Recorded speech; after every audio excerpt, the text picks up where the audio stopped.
Hello，各位網友好。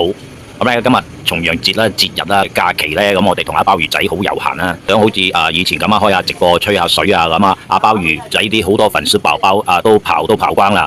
以前有一段時間咧，正如阿紅姐街奶都奶啦，很多都奶啦。咁咧我哋同阿鮑魚仔連續幾場嘅直播咧很多粉絲寶寶都跑光啦。唯有出啲小影片同大家講下笑啊、吹下水啊咁樣啦。由於今日實在太過清閒啦，又講下啲笑話啦。我哋同阿鮑魚仔係中意笑個不停噶嘛，係咪先？咁咧即係天跌落嚟咧，我哋都可以泰山崩於前啊，都係笑佢一大餐噶啦，係啦。咁咧先講講呢個世紀嘅渣男啊，呢個可伯啊，據聞咧就話爆起河馬嘅料喎。咁你話呢個咁嘅世紀渣男係幾咁心腸係幾咁歹毒係啦？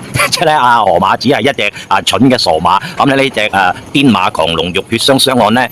據聞30號咧就判刑啦，咁可能呢個坦白咧就用盡最後嘅時間啊，用盡最後嘅能力嚟咬河馬一口。最好笑嘅就係話河馬嗰副架撐咧，咁唔似3個小朋友嘅架撐。咁你可想而知呢個咁嘅世紀鹹蟲、世紀渣男坦白係到咗今時今日仲掛住女人嘅嗰副架撐係啦。咁即係話河馬就唔似3個小朋友嗰副架撐係啦。咁是河馬個仔就唔知係唔係河馬生嘅。咁我哋就覺得呢個咁嘅世紀渣男坦白實在係他媽嘅標盡男人嘅尊嚴啦。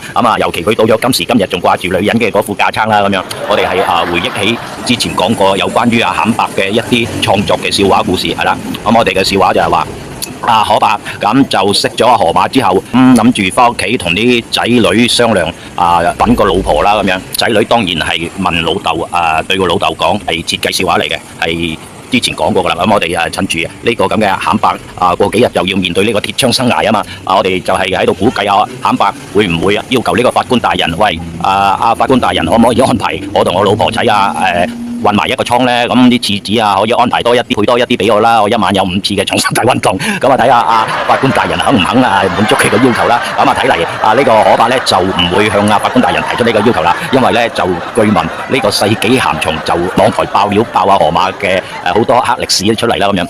係啦，咁我哋講翻之前嘅創作笑話啦。佢同啲仔女商量要娶老婆係啦。咁呢佢可伯嘅仔女呢就問個老豆啦，就話老豆，你咁大年紀咧都可以識到女朋友，咁你今年都70歲啦，咁你肯定係對自己嘅話要娶嗰個女朋友咧，肯定係佢自己得50歲。跟住咧可伯就答翻啲仔女就話：阿仔你估錯咗啦，咁咧我同識嗰個女朋友即係識河馬啦。我初話俾佢聽咧，我得50零歲，係佢係唔肯嫁俾我噶。咁最後我先個女仔，我話其實我自己咧已經去到88歲嘅年紀噶啦。咁嗰個女仔咧即係河馬先即刻答應嫁俾我係啦。咁咧呢個笑話故事我哋以前係講過噶。